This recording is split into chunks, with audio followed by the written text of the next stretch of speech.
You ever been sitting right next to someone you love, but you feel like they're a million miles away? It's this really painful, confusing feeling of being alone together.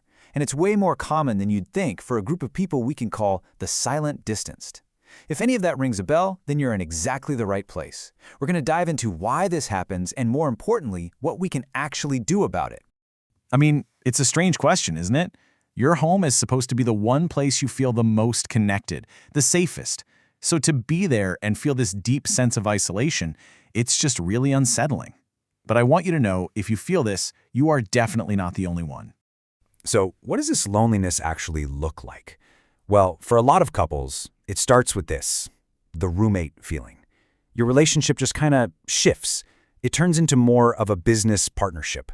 All your conversations are about logistics, who's getting the kids, did you pay that bill, what time do we need to leave? It's like all the warmth, all the friendship that used to be there has just quietly packed its bags and left. And from there, it often grows into this really powerful sensation, the invisible wall. You can be on the same couch, watching the same show, but it honestly feels like there's a thick pane of glass between you.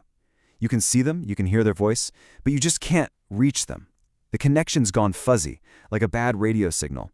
And this isn't just all in your head. For so many people, it becomes this intense physical feeling. People describe it as a literal coldness or a hollow ache right in the middle of their chest when they look at their partner. That feeling, that's your body's alarm system, screaming that a core connection is offline. So, in this heavy, uncomfortable silence, what do? Yeah, you know the answer. We go into digital hiding. Both of you just retreat into your phones, scrolling and scrolling. It's like this unspoken agreement to just avoid the awkwardness in the room. But that little escape, it just makes that invisible wall thicker and stronger. Okay, so how on earth does a relationship even get to this point? Well, it almost never happens overnight. This huge emotional distance is usually a symptom of something way, way deeper. So let's start peeling back the layers and figure out what's really going on. A really great way to get to the bottom of this is a technique called the 5 whys. It's basically just digging deeper past the surface problems. So let's try it. Why do you feel disconnected? Well, because you only talk about logistics. Okay, but why do you only talk about logistics? Because maybe in the past when you shared how you really felt, you felt judged or just misunderstood. And why does that keep happening? Well, eventually you build a protective wall, right, to avoid that sting of rejection. And that leads us to the real heart of the matter. The silence, it isn't a sign that you don't care anymore. In fact, it's usually the exact opposite. It's an act of self-protection. Your whole system has switched from connection mode into survival mode. Why? Because trying to connect and having it fail just feels too painful to risk anymore. So you stop trying. That right there is the emotional safety shutdown. Now, to really wrap our heads around this shutdown, we can look at it through the lens of a therapy model called Internal Family Systems, or IFS. The big idea here is that we're all made up of these different parts inside of us. And when it comes to this emotional distance, there's one part in particular that takes center stage. Does that little voice sound familiar? That's the voice of what we can call the ice wall protector. Just think of it like an internal bodyguard whose one and only job is to stop you from getting hurt again. It remembers every single time you tried to reach out and got nothing back, and it's sworn on its life, never again. So right here, we can see the battle that's happening inside you. You've got this protector part, and it's totally focused on survival, on avoiding pain. But your core self, the real you, is desperate for connection. It wants to feel seen. Now, the first step to healing this, and this is going to sound a little weird, is not to fight the protector. It's to actually thank it for trying so hard to keep you safe. Once you acknowledge its good intentions, it can start to relax, and that makes room for yourself to try a new way forward. Okay, remember that cold, hollow feeling in your chest? Since we feel this in our bodies, that's actually where we can start the healing. This is where a somatic, or body-based approach is so powerful. We can literally start sending a new signal to our nervous system, telling it that it's safe to come out of hiding. Here's a super simple exercise you can try. Just find a wall and lean your whole back against it. I mean, really feel how solid it is, how it's holding you up. Now take a few deep breaths, but try to breathe right into your chest, not your belly. And as you breathe in, gently pull your shoulders back, open up that space. This one simple action tells your brain, I am supported. It's safe to come out of my turtle shell now.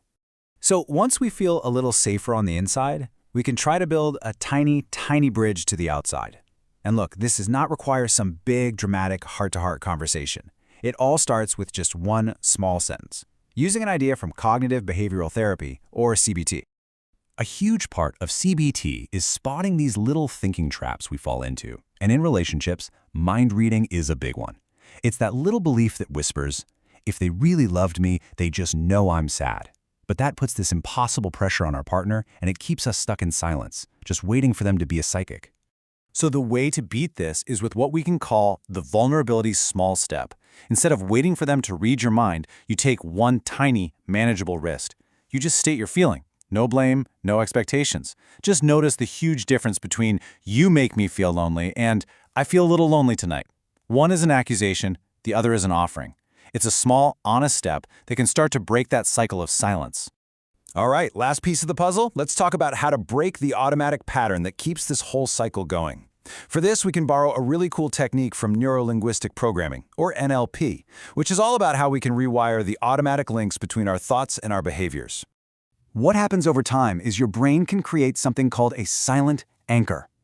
It's wild, but just the sight of your partner's face can become an unconscious trigger that instantly brings up that hollow, lonely feeling and makes you want to pull away. It's a brain loop that just runs on autopilot, whether you want it to or not.